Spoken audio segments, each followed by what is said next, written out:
So let's talk about mega themes this year. Number one, it's still time to overweight in real estate. Who agrees? I don't know if you know this.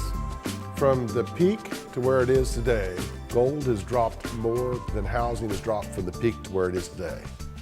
And I hear what a great investment gold is. In fact, if you drive out of here and listen to talk radio, you will not be able to avoid listening to an advertisement to buy gold. Number two, this is a big mega trend, and we're actually seeing a little bit in your building permits in the valley here. We're going to see more and more people be renters rather than owners. You look at a 20 or 30 or even a 40-something that just a couple of years ago, 10 years ago, be a homeowner at that age, they no longer will be. We used to look at a FICO score 10 years ago, 640 would get you a house. Today it's 740. So those same people no longer qualify. My realtors in here and my lenders understand that better than anybody else. Number two, we're looking at a generation that messed up their balance sheets with student loans. I think I told you last year, but I'm going to repeat the story about a young lady. I was flying back, and you got to hear the whole story because it's so neat. Flying back from Boston, talking with shareholders. She just graduated from college in Connecticut a year ago, December. And I said, "Where are you going?" And his first question was, do you know my parents? And where do they live? She said, Connecticut. I know some people in Connecticut. So what are your parents' names? And she told me. I said, I don't know them. And she says, well, I'm going to Dallas to party with my girlfriends. I just graduated. So the next question is, if I'd known your parents, what was the answer? And the answer is, I'm going to go see Auntie Karen and Uncle Dave in Dallas. Y'all understand this? Anyway, long story short, she was an English major, just graduated, $148,000 of student loans. 148. She's not going to be owning a house soon. Number three, we just went through Fiscal Cliff 3.0. We got another one coming up in September, Fiscal Cliff 4.0, when the government runs out of money. I mean, we funded at $1.2 trillion between now and September. And I like what the president said a little over 2 weeks ago. He says, surely the Republicans will not be stupid enough to again shut down governments. I guarantee you they're stupid enough to do it again. By the way, I'm neither Republican or Democrat. I'm dissatisfied with both. Who agrees with me right now? Complete lack of leadership in Washington, D.C. Lastly, my big concern out of Washington, D.C. this year is regulation. And it's like we've turned over our lives to the government that's going to regulate everything you do from your health insurance on. Now, that said, and it was really neat to have Stuart here since he is the expert, more knowledgeable than anyone I know. But I look at CFPB. And, if you add up not just the original legislation that created it, but all the rules they've written since then, it's over 8,000 pages of rules. I don't know anyone can read and comprehend 8,000 pages of rules. So my question is the CFPB for regulation? Is it for protection of consumers, which it was originally entitled to be, or is it revenge? You think about this, the original head of CFPB, she was never appointed as director, confirmed by the Senate, but she was appointed by the president. It was Elizabeth Warren. She's now a senator from Massachusetts. And she's on record of essentially having said, the bankers caused the recession and we need to do everything we can to punish them. We can't do that adequately, but I'll make them suffer as much as I can. That to me is revenge. Who agrees with that? By the way, in defense of the bankers and the lenders in the room, I don't know any banker that held someone's head underwater and said, sign here for this house you want to buy or don't want to buy. Now, just to show you this, CFPB is supposed to be head of all financial issues for all consumers in the United States. Let's talk payday loans. And the average payday loan is $375. The way it works, you get it for 2 weeks. You pay $55 fee on average. At the end of 2 weeks, they get your money because the way it works is they either get a post-dated check from you or they get access to your bank account to withdraw the $375 plus the $55. Now, typically, those loans are rolled over for 5 months. So if you add up that $55 every 2 weeks, these consumers are paying 381+% per year. There's been one action against payday lenders by CFPB. So you tell me, is the CFPB out here to protect the consumer or is it for revenge? I'll leave that to y'all. That said, I will also defend the government. We all need a set of rules to operate under. Do y'all agree? I mean, the nice thing is if you're a licensee in Texas for real estate, you know what the rules are. As long as I follow these rules, I'm okay. Or if you're a realtor, you follow the rules. Or a title insurance with the Department of Insurance, you follow the rules. And lenders need those rules too. Mel Watts, the new head of the Federal Housing Financial Board agency, one of the neat things about Mel is I think he's been a pleasant surprise to most people they were going to go up on fees. Now look at this schedule. This is proposed. It didn't get enacted. It's been delayed. We hope it gets abolished. They were going to start charging people that had low FICO scores or had lower down payments more fees to go to Fannie Mae. Now think about this. If you got a bad credit score, it's because you're struggling in life. So we're going to make it harder for you to buy a house. Y'all with me on that one? Makes all the sense in the world. So they were going to say if you had like a 659 FICO score and you only put 80% down, over and above your origination fee and your discount points, when that loan was sold to Fannie or Freddie, you'd also have to pay another 3%. Y'all with me on this? Do you see what we just did to the potential cost of home ownership and transaction costs? Good thing Mel said, no, we're not going to do this. Now, how many of y'all read my blog? Not one person at the steward table raised their hand. I want y'all to know that. I know you guys do. So if you read my blog, I want to tell you about how our government structurally changed. And 100 years ago, in October, the IRS was created. And here's the original tax structure schedule for the IRS. If you made between $1 and $20,000 100 years ago, you paid 1% of your gross income as income tax. If you made over $500,000, you paid 7%. Who wants to go back to the old schedule with me? I do. So the way I what I did, I said, well, let's just adjust for inflation. If we adjusted the old schedule for inflation, you'd pay 1% up to $463,000, $464,000. You'd have to make $11.6 million or more to pay 7%. But we can't do this. We have everything from food stamps to Section 8 housing to 6 free cell phone programs to now national health coverage. Y'all with me on this? We've created our own taxes, guys, because we have voted for representatives who have said we need to provide these services to our people, and that's what we've done. You look at jobs, and jobs are everything, and of course, the good news is we're finally gaining jobs again. Until December, we were gaining 188,000 a month last year. In December, we only gained 74,000. There was a big eruption. Oh, the economy just softened dramatically, and I'm thinking, how many of y'all traveled around the U.S. in December this past December? I had 9 canceled flights in 14 days. If you're going to go to a job interview or even to go buy a home, you couldn't get there. So I think the reason that employment growth actually went down in December is because bad weather. Now, the red line showed the strength of recovery, how quick we're recovering. And the steeper that line, the quicker the recovery. Realize we've spent almost $1 trillion on economic stimulus since February 2009. And we now have the slowest economic recovery we've had since the Great Depression. Wow. Slowest since the Great Depression. That's an amazing statement. And of course, you have to question why with almost $1 trillion of stimulus. And my answer is real simple, and it addresses almost every person in this room. Because the stimulus spending did nothing for small business. And small business since 1950s created more than 70% of all jobs. Can you name me one program that helped all small business? Affordable Care Act coming up, also known as Obamacare. Is that going to help or hinder small business? 3.5%. 3.5%, there you go. That's exactly right. So the U.S. last December grew year over year at a little less than 1% job growth. McAllen, on the other hand, you grew at 1.2%. You added 2,800 net new jobs. Now, I have to tell y'all, you guys are junkies. Y'all understand junkies?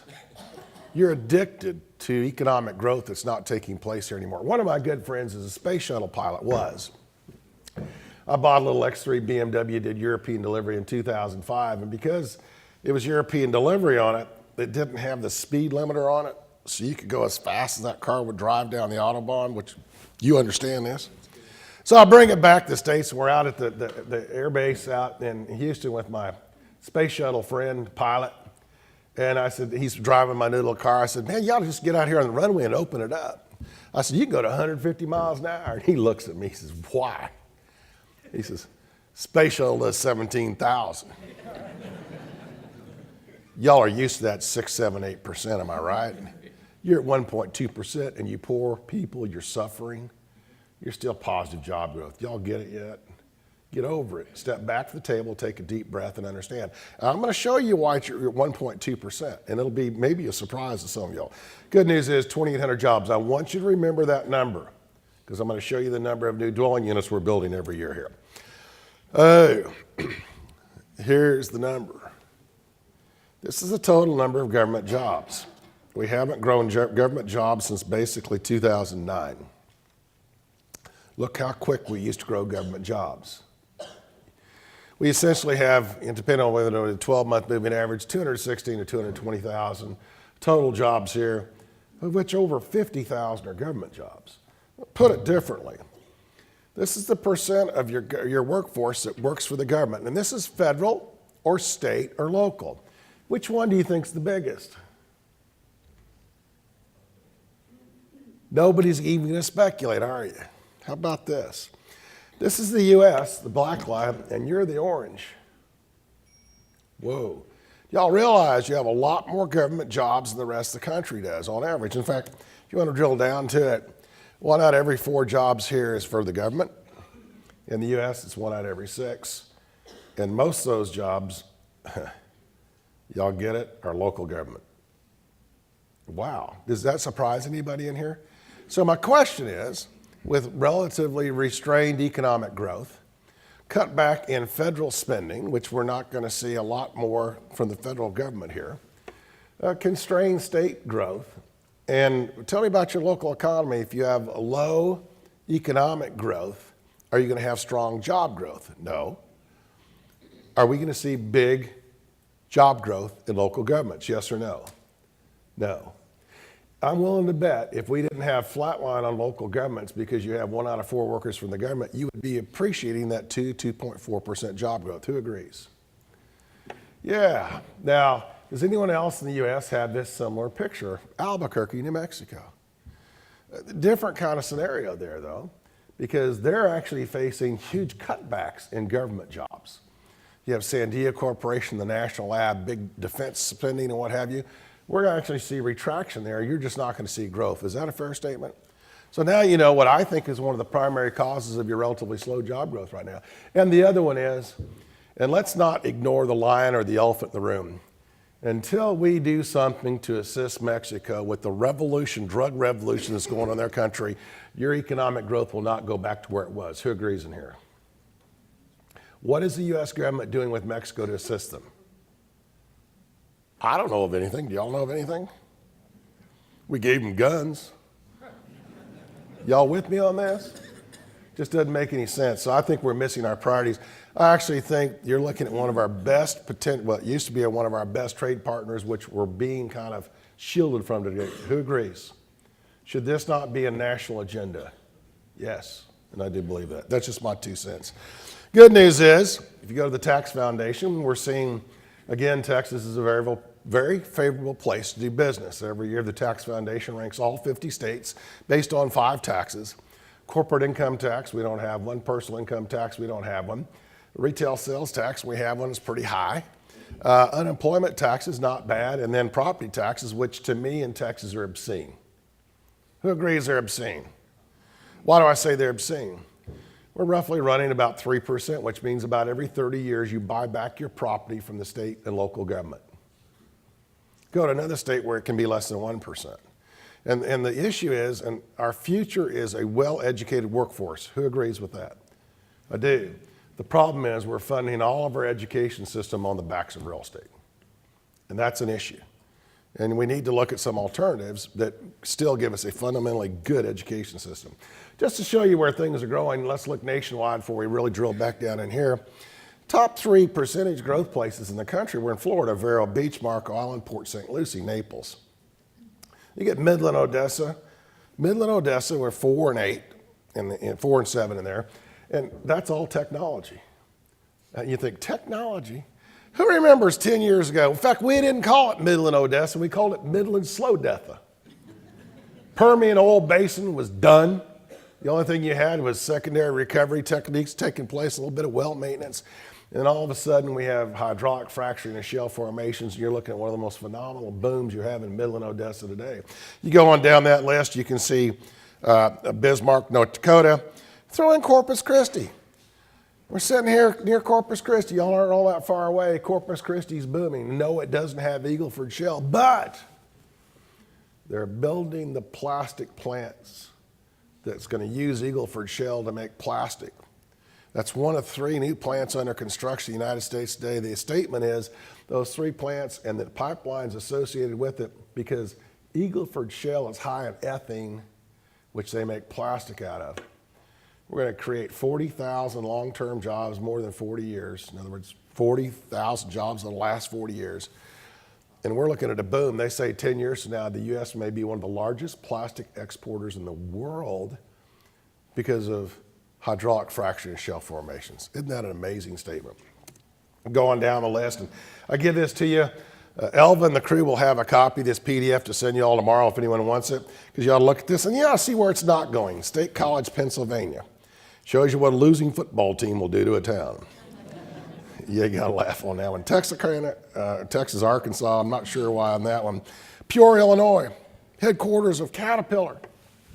Caterpillar is just bringing back all their jobs in the United States for manufacturing. You're thinking, why is Peoria suffering so much? The answer is because they're bringing their jobs back to the United States and they're not bringing them back to Illinois because it's not a favorable tax environment.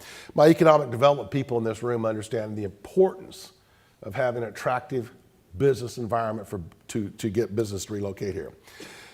Every year I tell you the same, so I'll tell you again, wherever the number of home sales trends goes, prices follow 12 to 24 months later. The U.S., black line's the number of home sales. The blue line's the median price. It's a 12-month moving average. You can see home sales went up for 14 months before home prices finally went up. Home values this past year went up almost 12%. I don't see that happening again. Nationwide, I'm forecasting a 5 to 7% increase in home prices this year and 4 to 6% increase in home sales. New home sales. Any builders in the room? No builders. Yeah, kind of intriguing, isn't it? We'll talk about your inventory because you got a lot. We'll talk about your inventory. New home sales are going up slowly, but one of our big issues in new home sales, our builders really are facing 3 headwinds. Headwind number 1, lot availability. We really, in the U.S., had not developed lots since 2007. Number 2, dramatic increases in material costs. And number 3, I don't know if you all realize this, when the building industry declined, we almost lost a generation of craftsmen, from people that poured concrete, to framers, to trim carpenters, to roofers, to plumbers' assistants, to electrician assistants. And that's very difficult to attract those people back in this industry right now. Now, because of that, we're seeing the largest premium ever paid for a new home compared to existing homes. I expect this to retract as time goes on. And one of the things you do need to appreciate, how many of y'all heard that some of the cities in California actually had home prices go up more than 40% last year? And the reason is there's no lots. KB Home, their CEO was telling me at a meeting in November, he said they applied 15 years ago to develop a subdivision near San Francisco and finally got approval. 15 years. Appreciate that we can get things done in Texas because that's a big thing. McAllen, we think 6 months inventory is normal. You got more than double that. Whoa, that's a lot of homes for sale, guys. And you throw in on this one, here's our existing home sales. You got the seasonality thing going on. We'll get rid of that by doing the 12-month average. We sold a lot of homes in 2007 because we did subprime lending. We sold homes and made loans to people you knew could never repay them. But other than that, we've actually come back. You think 2003 was maybe our last normal period. We're selling a lot more homes now than then. That's good news, guys. Good news. Now, prices, though, on the other hand, are very, very fundamentally sound. Y'all with me on this? Just like Texas, y'all didn't get stupid during the real estate boom, am I right? We realized, well, who remembers 88 and 89? Yeah, those hands go up. Some of the people they left. They couldn't even take it anymore. But we were smart enough not to do that. That said, if you look at the 12-month moving average, home values today are the highest they've ever been in McAllen. They're up 8.5% year over year. Again, I'm going to tell you, I think they're going to go up to 5 to 7% this year. I actually do. And we don't have a boom here. Is that good? Yeah, because this is sustainable. That's good news. This is my concern. We're still building a lot of housing. Now, you look at those permit numbers, we're building about 3,000 new dwelling units a year. How many jobs did we create in the last 12 months? Less than 3,000. Since we're building a lot, am I right? Or we're dramatically undercounting the number of jobs we have. A lot of truth in that one too, isn't there? So we may have an underground economy that's a lot more powerful here than we think it is. Construction jobs in the U.S., we literally lost 1 out of every 4, which is pretty amazing. They're coming back, albeit so slowly. And interest rates, they're going up. Who's scared of rising interest rates? The title guy is, only because the refinance business is going away, but I don't see any fundamental change in the transaction market. Why? I want to show you all this picture. This is a 30-year fixed rate loan. Goes back to January 2000. Other than the 2-year period we had before this year, interest rates, still are as low as they've ever been in my life, except for 2 years. I remember in November of 1989 building my house in College Station where I was a professor at A&M, and I closed in November and I got a 9.75% 30-year fixed rate loan, and I was thrilled. It was the first time in 10 years rates have been below 10%. Y'all need to understand, even if rates go up, that's going to be highly affordable. But this is what the consumer sees. Now, question is, what do rates do to property values? And the answer is not a thing. We have 2 types of home buyers according to the studies done by Fannie and Freddie. Group A, they buy a monthly payment. So when rates go up, they either buy a smaller home in the same area or they buy a same size home further out. It's not as desirable.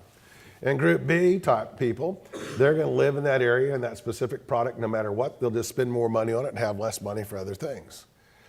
What we've learned is rising interest rates don't hurt property values. It just changes how much home that many consumers can buy. And that's not bad.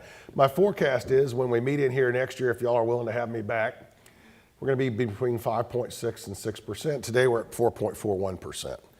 So rates are going up. This is the one I want to talk about, refis.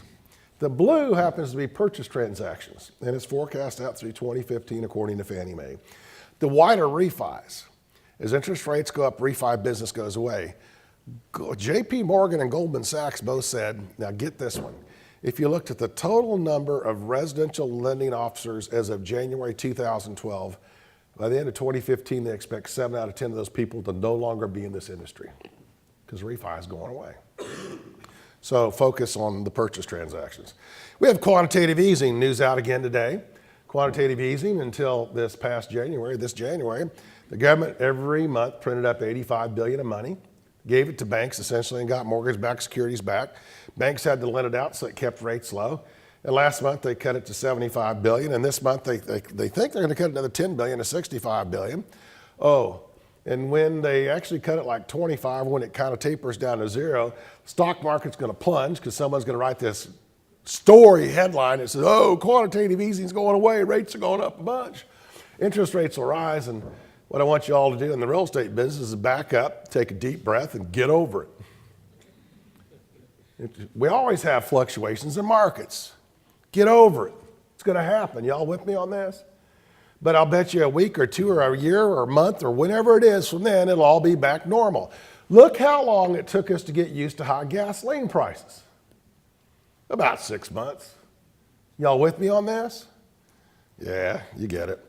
Money supply, M1, cash, checking accounts, demand deposits. We are still sitting on the largest uninvested set of funds the U.S. has ever seen. We've actually grown our money supply since January 1, 2008 by 92.5%, and it's earning 0% interest. My banker, you gotta love it, calls me up. He says, you got a lot of money in your checking account. We got an investment deal for you. And I said, tell me my investment deal. He says, we got a $100,000 1-year CD at 0.6%. Why would you do it? I'm gonna give you this $100,000, and a year from now you're gonna move my $100,000 back in $60. Y'all with me on this? Yeah, whoop-de-doo. But when consumers do spend it, and remember they're going to, when they become confident, you're gonna see a new revelation take across the United States because we're gonna start buying stuff like we haven't bought it in a decade, quite literally. With M1, we typically spend it 8.9 times per year. We're currently spending it at 6 and change. We can actually grow this economy 35% without one additional government dollar in it. All I have to have is confident consumers. Oh, and by the way, we're just starting to see it. Consumers are now buying more stuff than they've ever bought in the history of the country. Now that's good news. It's probably good news in here because you guys have built a ton of strip centers, am I correct? In big boxes. We'll talk about your retail sales in a minute and your employment growth in the retail sector. Retail job numbers nationwide, we're almost all-time record. We're hanging at that 15.3 million number. In McAllen, you have more people involved in retail than any time in the history of this metropolitan statistical area. You are a major retailing center. Y'all knew that, right? Think what happens when the borders open up safely between us and Mexico again, what retail sales do at that point in time. That's what you understand my importance of helping Mexico deal with their issue. Y'all with me on this? Yep. You throw in this one, this is retail employment as a percentage of all employment. We used to be a little over 12%. We're down a little over 11%, which says we got more people working than ever before, but we have fewer people working in retail as a percentage of total employees. And you attribute that to two trends. Number one, internet sales. And number two, big box. I, for one, traveled most of December. So for the first time ever, I actually shopped on Amazon.com on an airplane. Bought everything off my iPad. Is that amazing? Y'all understand that? It arrives the second day. Yeah, it arrives the second day. It actually got home before I got home. That's exactly right. You look at retail employment, percent of all jobs, and we're looking at that. This is your gross, it's a metropolitan statistical area. This is the comptroller of Texas. This is gross sales. It's both taxable items. Anyone who has a sales tax permit reports to the comptroller. Now, you gotta love the comptroller. Efficient, right? The latest data they have available is as of June 30th. Is there something wrong with that? How many of y'all run a business you need to know like a week after the end of the month how much money you made or lost? We know June the 30th of what people paid for in Texas. Isn't that amazing? That said, if you do the 12-month sum, selling more stuff here than ever before, both taxable and non-taxable, and that's good news. Wholesale trade jobs. You're a major wholesale retail center. Wholesale means we're supplying retail across the country. You have more people working in that than ever before, too. And then we want to look at the big macro things of the nation. Consumers have as little debt service. In other words, you look at their take-home pay, and you look how much they're paying for debt service. This does not include their monthly house payment, but their total debt service is the lowest it's been as a percentage of their income they bring home in more than 30 years. Consumers, once again, have the potential to borrow a bunch, and they're going to. When consumers become confident, this whole economy is going to boom. I'm telling you, it's coming. Any car dealers in here? Anyone involved in the auto industry? We got one person in the auto industry and two title people, and I have no clue what the rest of y'all do. But you look at it, we used to sell 16 million cars. We got down to 9.4 million cars. We're selling 16 million again. Oh, and even if we were to go into a recession, which I don't think we will, but if we were, I'm going to tell you all this, car sales don't go down. And the reason is the average age car is 11 years old. It's one of the oldest fleets we've had since World War II. And let me describe, and it's either you or someone you know. Last summer, the 1st of August, your air conditioner went out, right? $3,000. And this year, the last cold wave, your water pump and your heater went out. That was $3,000. And now you got $6,000 in repairs. You're not even into 12 months on an 11-year-old car with 200,000 miles on it. You decide I either got to buy a new car or got to buy a late model used car, except new cars are very hard to buy because we're at max capacity on our assembly lines, US. So a lot of people are saying, I'll just buy a late model, low mileage used car. We have driven up the price of used cars to almost a record. There's one Honda model out there, new, it sells for $25,000.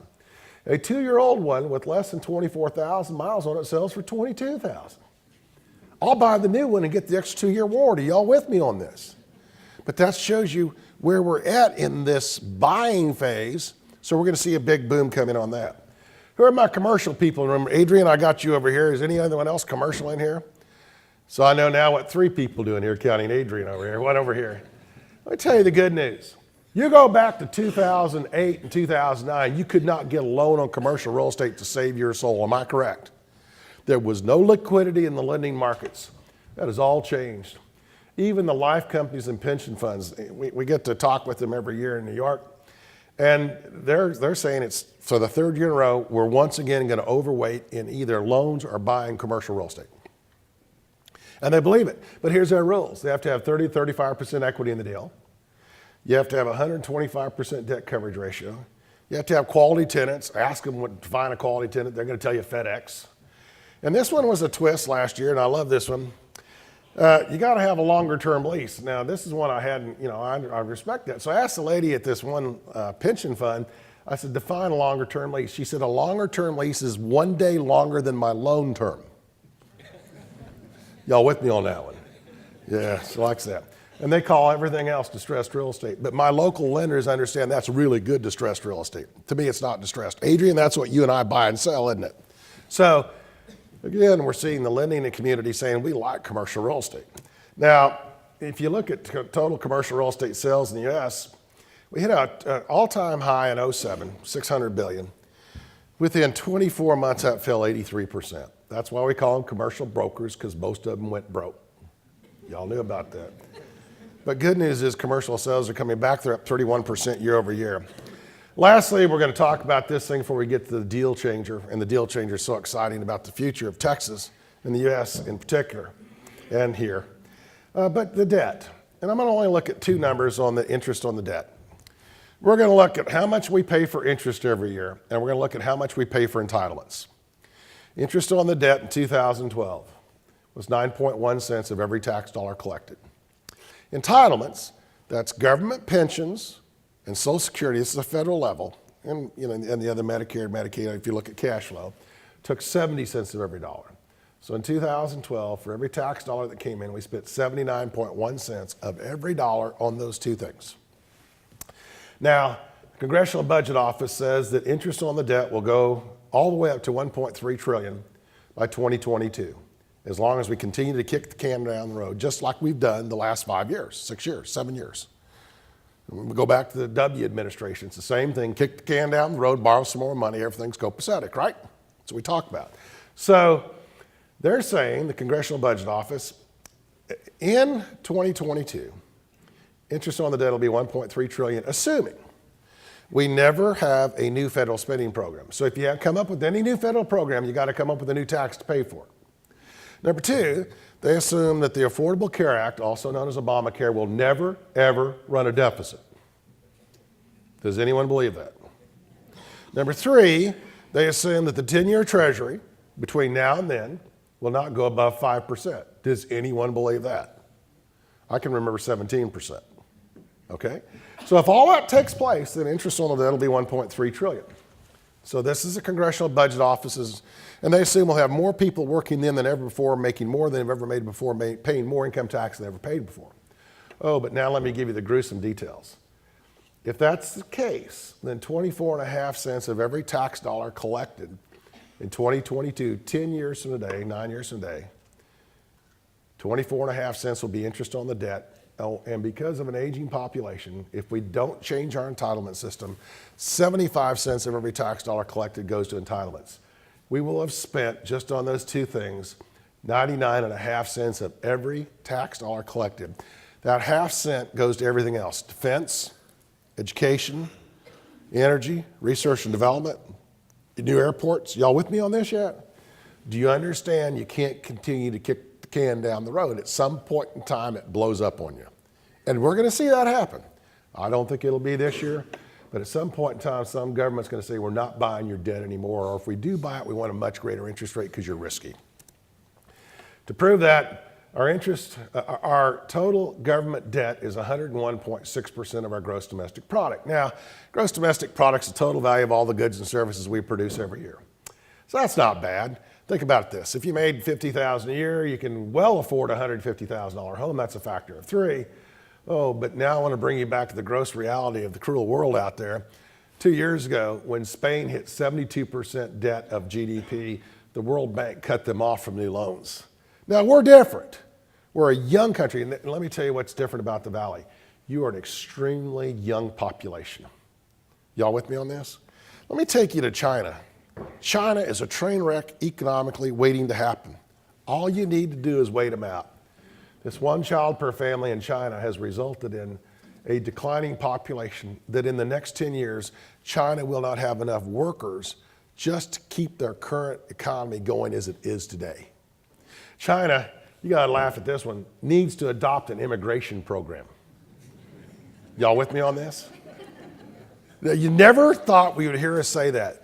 That's one of the neat things we have here in Texas. We are a very young state. You're in even a younger area here. You have tremendous growth in front of you. Let's just optimize it. Y'all with me on this? Helping Mexico overcome their issues and huge government employment, what have you. Here's the deal changer, and I got to thank George Mitchell. George Mitchell's the guy he's an Aggie, just died a couple months ago in Galveston. Brilliant guy. He owned Mitchell Energy, developed the Woodlands. George Mitchell perfected hydraulic fracturing and shell formation. He changed our futures in this room. And let me tell you how he changed it. If you want to really look at it, our manufacturing jobs started disappearing when our energy costs exploded. Y'all with me on that? I mean, we'd already seen back in the 70s a reallocation of manufacturing from the Rust Belt to the Sun Belt. Y'all benefited from a lot of that. But when energy costs kept rising and rising and rising, we kind of offshored manufacturing dramatically. And y'all know that better than anyone else sitting here. Well, look at this. It used to be that when oil prices went up, and of course the Texas economy does pretty good when oil prices go up, except we also have the largest petrochemical industry in the country in Texas and Louisiana. And their feedstock is either oil or gas. So when the oil and gas industry did well, the petrochemical industry suffered. So it used to be, that blue line, read it on the left, that's 1,000 cubic feet of natural gas at the wellhead since 1988. And on the right's the pink line, that's the price of a barrel of oil. Until 2010, wherever oil prices went, natural gas followed. And then Mitchell found out that we had copious quantities of extremely affordable natural gas. We have more, they think natural gas production will peak in 2040. We're decades away from our peak production. Guys, we don't even know what's going to be found between now and then. And as a result, people like Caterpillar are bringing manufacturing jobs back to the United States. The deal changer here is we once again have an energy source that allows us to come back with the manufacturing economy. That's going to change everything. Think about this. The country was built on middle-class jobs. Who agrees? Was. A lot of those were non-college degrees with good skills. You became an apprentice, you became a welder, a pipeliner, whatever else it was, plastic injection, whatever it is. And when that manufacturing left, you gutted the middle class. We just re-enabled our middle class through manufacturing. More important than that, last November, we added 27,000 net new manufacturing jobs in the United States, the most in years. I'm going to forecast y'all in the next decade, we're going to see manufacturing pick up. You're on the periphery of the Eagleford Shell Field. You're going to get a lot of this input because you have a highly affordable workforce, and we need to improve transportation systems. Back up on this one. Let's talk economic concerns. Fiscal cliff 3.0, we just went through that, no big deal. 4.0, God only knows what the politicians in D.C. will do. Who agrees? Number two, when quantitative easing ceases and the stock market plunges and interest rates rise, back up, take a deep breath, get over it. Get over it. Oh, and get over that you're not growing at 6 or 8% job growth. You're like my space shuttle pilot, 17,000 miles an hour is cool. 150 is boring. I disagree with that. 150 is pretty cool. Right, Byron? Yeah, Byron knows. Every year I show you this slide, it's different. 3 years ago, we imported 70% of more of our oil. Last year was 60%. This year it's a little over 50%. We're getting better and better. I will tell you the economics of this. We should never dedicate the U.S. to being energy self-sufficient because economics don't make sense. If you can import cheaply and build stuff and export it, you're better off than just producing all your oil and energy here at huge costs. Well, that said, and I'll say the same thing I said last year, as far as oil goes, we should never, ever import another barrel from the Middle East. Pure economics. Number two, if you need to import oil, which we do, then we should import it all from Canada. Pure economics. To import it from Canada, we got to finish the northern half of the XL pipeline. Pure economics. And here's the economics. When you buy a barrel of oil from Saudi Arabia, for example, you give them $100, they give you a barrel of oil, and they're now buying between $18 and $25 back of stuff from us. We actually exported about $75 worth of jobs. You buy a barrel of oil from the Canadians, you give them $100, they give you a barrel of oil. They buy $100 worth of stuff back from us. We created more jobs in the U.S. by trading with Canada than we do with the Middle East.